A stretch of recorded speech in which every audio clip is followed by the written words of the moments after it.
नमस्कार दोस्तों, मैं हूँ आपका दोस्त लक्की और आज मैं आपको एक ऐसे हेयर ऑयल के बारे में बताने जा रहा हूँ जिसको मैं खुद से 3 साल से यूज़ कर रहा हूँ। मतलब मैंने उसको आज से 3 साल पहले बनाया था और मैं उसको यूज़ कर रहा हूँ और उसके काफ़ी अच्छे रिज़ल्ट मिले। लाइक मेरे पहले कुछ डैंड्रफ होता था और मेरे हेयर फॉल भी होता था, ठीक है? एंड मतलब ऐसा लगने लग गया था जैसे मेरे यहाँ से थोड़े बाल गायब हो चुके हैं। फिर लाइक मेरे को ऐसे समझ में आया कि यार आपको खुद ही नेचुरल ऑयल कुछ बनाना चाहिए यार। और नेचुरल किस तरीके से बनाना चाहिए मुझे वो बिल्कुल नहीं पता था। तो मैंने थोड़ा-सा खुद से लाइक एक्सपेरिमेंट कर के कि मुझे क्या कैसे करना चाहिए वो सारे एक्सपेरिमेंट करे और एक जगह जाके मैं रुक गया क्योंकि मेरे को वहाँ जाके रिज़ल्ट मिले कि मैंने क्या गलती करता था और मैं क्या गलती अब नहीं कर रहा हूँ। आपके घर में जो लेडीज़ हैं और आपकी जो बहनें हैं, वो जल्दी से किसी भी एक्सपेरिमेंटल ऑयल जो मार्केट में आया होता है, नए आते हैं, उनको यूज़ नहीं करते। वो जो पुराने हेयर ऑयल जो होते हैं, जो भी कंपनी एक्सवाईजेड कंपनी होती है, वो उन्हीं को यूज़ करते हैं। पर मेरे घर में कुछ और हुआ। लाइक मेरे बालों को जब उन्होंने देखा मेरे घर वालों ने और जब मेरे कोई डैंड्रफ नहीं हो, मेरे हेयर फॉल नहीं, तो मेरे सिस्टर्स ने मेरे से पूछा कि यार ऐसा कौन सा हेयर ऑयल है जो तू मतलब खुद ही बना रहा है, खुद ही लगा रहा है। तो फिर मैंने उनको बताया कि यार मैं ऐसे कुछ हेयर ऑयल बना रहा हूं। मैंने जो हेयर ऑयल बनाया उसको बनाना आसान है बट उसका जो प्रोसेस है वो थोड़ा सा लंबा है। वीडियो के एंड में मैं आपको हेयर से रिलेटेड कुछ ऐसी टिप्स बताऊंगा जो मैंने खुद पे अप्लाई करी है और उससे मेरे को कुछ अच्छा भी रिजल्ट मिला है। तो शुरू करते हैं हेयर ऑयल बनाना और हमें क्या रेमेडी चाहिए वो मैं आपको बताता हूँ। मैक्स केयर का वर्जिन कोकोनट ऑयल यूज़ कर रहा हूँ 500 ml। गुड़हल की पत्तियाँ 20-25, गुड़हल के फूल 10-15-20 जितने भी हो सकें आपसे। एक आंवला उसको कट कर लीजिएगा। कड़ी पत्ता का गुच्छा अच्छा खासा गुच्छा होना चाहिए और इसकी डंडी भी हम यूज़ करेंगे। नीम के पत्ते मैं इतना लेके आए, नीम का गुच्छा भी विथ डंडी। और अच्छी हेयर ऑयल के स्मेल के लिए हम यूज़ कर रहे हैं गुलाब के फूल और आधा कटोरी तिल का तेल। अब अच्छे से कड़ी पत्ता, नीम और गुड़हल के फूल के धो के एक कपड़े में बांध के 2 दिन के लिए सुखाने के लिए रख दीजिए। गुलाब, गुड़हल के फूल और आंवला कपड़े में बांध के 2 दिन के लिए सुखाने के लिए छोड़ दीजिए। कड़ी पत्ता, नीम और गुड़हल की पत्तियां ढंग से धो के मैंने कपड़े में सुखाने के लिए रख दिए। कपड़े में इसलिए सुखाने के लिए कह रहा हूँ जिससे जब आप इनको धूप में सुखाएंगे तो इनके ऊपर मिट्टी जो आएगी वो इन्हीं पे चिपक जाएगी। अगर आप कपड़े में सुखाएंगे तो मिट्टी इन पे नहीं चिपकेगी और ये ढंग से सूख भी जाएंगे, ठीक है। और इनको मैंने ज़्यादा वॉश नहीं करा, ठीक ठाक वॉश करके मैंने इनको सुखा दिया और इनको भी सेम इसी ऐसे ही सूती कपड़े के अंदर 2 दिन के लिए सुखाने के लिए रख देते हैं। पत्तियाँ, फूल, आंवला सब सूख चुके हैं और मैं आपको इनको सुखाने के लिए इसलिए कह रहा था क्योंकि अगर आप गीली पत्तियाँ, फूल ये सब अपने ऑयल में डालेंगे तो थोड़े दिनों बाद आपका ऑयल स्मेल करने लग जाएगा अजीब सी, जो मैं जनरली बना के देख चुका हूँ और वही मेरे साथ हुआ था। तो देखो ये ऐसे जब चरचर आवाज़ आने लग जाए तो समझ जाना ये सूख चुके हैं, प्रॉपरली सूख चुके हैं। और आंवला कुछ इस टाइप का हो जाए तो समझ जाना ये सूख चुके हैं। अब आपको चाहिए कांच की बॉटल जो आपको मार्केट में आराम से 100 रुपये की मिल जाएगी। और ये जितना वह सामान है कोकोनट ऑयल, तिल का तेल, फूल, पत्तियाँ और इन पत्तियों की डंडियाँ, ये सब आपको इस बॉटल में डालनी है और इसको धूप में रखना है। पहले डंडी डाल रहा हूँ, सबसे पहले मैं इसमें डंडियाँ डाल देता हूँ सारी सारी। ये मैं नीम की डंडी डाल रहा हूँ इसमें।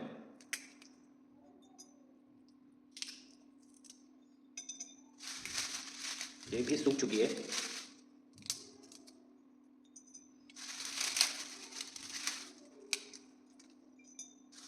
अब मैं डाला हूँ कड़ी पत्ते की डंडी जो मैं थोड़ी सी ले गया हूँ, इतनी भी चलेगी इतनी सी। और इसकी ये वाली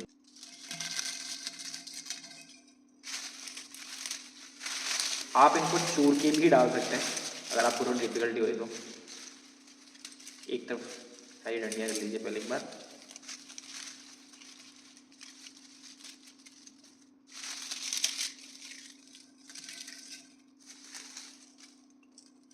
तीनों पत्तियाँ डाली, गुड़हल की पत्तियाँ भी डालिए, नीम की पत्ती भी डालिए और कड़ी पत्ता भी डालिए। जितनी लाएँ आप उतनी सब डाल दीजिए।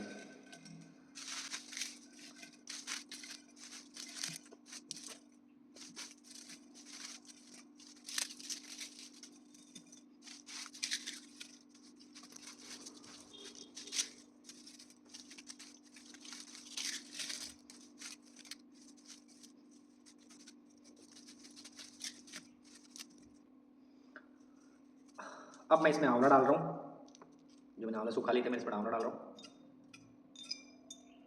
अब मैं इसमें रोज़ डाल रहा हूँ अच्छी स्मेल के लिए।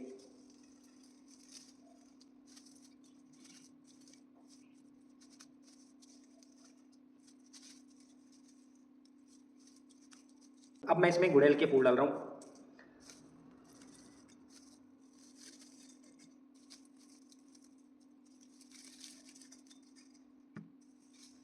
और अब जो बचा हुआ है सब कुछ, आपका मन है तो डालिए, आपका मन है तो मत डालिए, बट मेरा मन है तो मैं डालूंगा।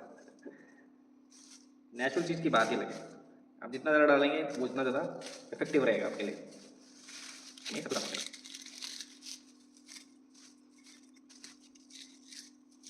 अब मैं इसमें तिल का तेल डाल रहा हूँ। मैं आधी कटोरी तिल का तेल लाया था, सिर्फ आधी कटोरी तिल का तेल इसमें डाल दीजिए।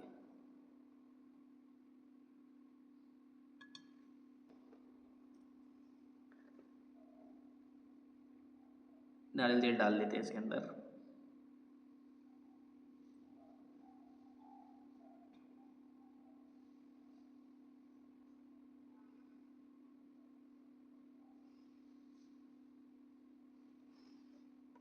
अभी हमारा ऑयल सिर्फ 50% रेडी हुआ है, बाकी 50% अब आपको कुछ नहीं करना है, आपको इसको सिर्फ धूप में रखना है। और वो मैं बताता हूँ कैसे रखना है और कब रखना है। ठीक से एक बार हिला लीजिए जिससे सारे फूल पत्तियाँ सब ऊपर नीचे हो जाए, थोड़ा मिक्स हो जाए तेल। ठीक है, 5-6 बार हिलाओगे मिक्स हो जाएगा, आराम से ऐसे हिलाना है। और ये फूल पत्तियाँ हमेशा इसी में रहने दीजिए जब तक आप ये ऑयल ख़त्म ना हो जाए। ये पत्तियाँ फूल वगैरह XYZ जो भी हमने इसमें डाला है इसमें हमेशा रहने दीजिए। जब भी आप नया ऑयल बनाएं तो इन पत्तियों को इनमें से निकाल लीजिए। अगर आप इस हेयर ऑयल को सर्दियों में बना रहे हैं तो आपके घर में जहाँ से भी सनलाइट आती है, छत पे आती है, बालकनी में आती है, जहाँ पर भी आती है, आपको इस बॉटल को वहीं रखना है पूरी सर्दी। और ये आपका हेयर ऑयल वैसे पूरे 7 दिन में बन के रेडी हो जाएगा, बट आपको फिर भी पूरी सर्दी इसको धूप में ही रखना है, बिकॉज ये रात को बिल्कुल फ्रीज हो जाता है और जैसे सुबह सनलाइट पे वापस पड़ेगी तो ये वापस से मेल्टिंग पॉइंट में आ जाएगा। तो इसको आप हो सके तो पूरी सर्दी इसको धूप में रखें।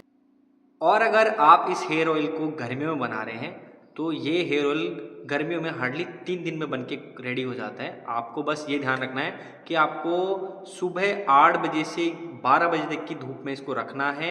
और मैं आपको धूप में रखने के लिए इसलिए कह रहा हूँ क्योंकि मैंने जब भी पुराने हेयर ऑयल बनाए थे चूल्हे पे या फिर गैस पे, वो क्या है जल जाते हैं और उनमें जो स्मेल आती है वो जलने के बाद मेरे को बहुत अजीब लगती थी और मेरे को मज़ा भी नहीं आता वो हेयर ऑयल में। हर जगह मैं कहीं जाता था तो मुझे बोलते थे कि यार तेरे हेयर ऑयल में से बड़ी अजीब सी स्मेल आती है।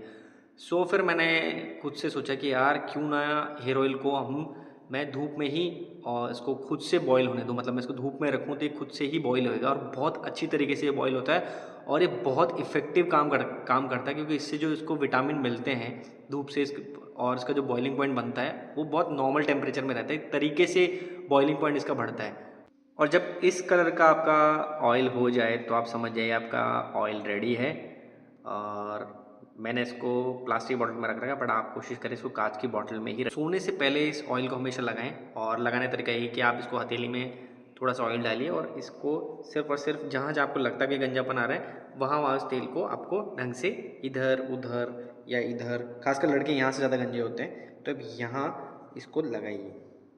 अगर आप बहुत ज़्यादा शैम्पू या फिर साबुन अपने बालों में लगाते हैं तो उसको कम कर दीजिए, लाइक हफ्ते में एक बार ही करिए और रेगुलर ऑयलिंग करेंगे तो जल्दी इफेक्ट मिलेगा जिससे आपकी हेयर ग्रोथ बढ़ जाएगी। नाभि में इस हेयर ऑयल को डालिए और इससे भी बहुत अच्छा इफेक्ट आता है आपके बालों में और हेयर फॉल भी रुक जाता है और डैंड्रफ भी गायब हो जाता है आपके। बिकॉज मैं भी ये चीज़ कर चुका हूँ इसलिए मैं आपको बोल रहा हूँ इफेक्टिव है। एंड इस हेयर ऑयल को मैं अपने फेस पे भी लगाता हूँ एज ए लोशन, मुझे बहुत अच्छा इफेक्ट मिला है। मैं इसको दाढ़ी में भी लगाता हूँ जिससे मेरी दाढ़ी में भी काफ़ी ग्रोथ अच्छी लगी मेरे को। मेरी दाढ़ी में जो कुछ वाइट बाल आ रहे थे वो भी आने बंद हो गए। इनडायरेक्टली आपको बताऊँ तो ये हेयर ऑयल बहुत ही इफेक्टिव है, इसके मैंने काफ़ी अच्छे रिजल्ट देखे हैं। मेरे भांजे के यहाँ पर कुछ दाग वगैरह हो रखे थे, हम उनको 3 साल से इसको लेके घूम रहे थे किसी स्किन डॉक्टर के पास, कहीं का भी कहाँ कोई इफेक्ट नहीं था, उसको खूब सारी मेडिसिन खिलाई थी हमने।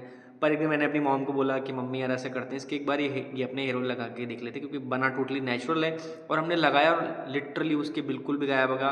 मेरे सर में कुछ एक फुंसियाँ हो जाती थी, जो गर्मी होती है मैं उस हेयर ऑयल को अपने जो फुंसियाँ होती थी वहाँ लगाता था अंदर, आज वो फुंसियाँ भी होनी बंद हो गई है। तो आपको अगर ये मेरा इन्फॉर्मेटिव वीडियो अच्छा लगा हो तो इसके लिए बहुत बहुत धन्यवाद। वीडियो को लाइक करिए, पेज को सब्सक्राइब करिए और जो भी आज की तारीख में परेशान है अपने हेयरफॉल को लेके, गंजेपन को लेकर, XYZ जो भी चीज़ है अदर चीज़ है, उन लोगों को ये वीडियो शेयर करिए।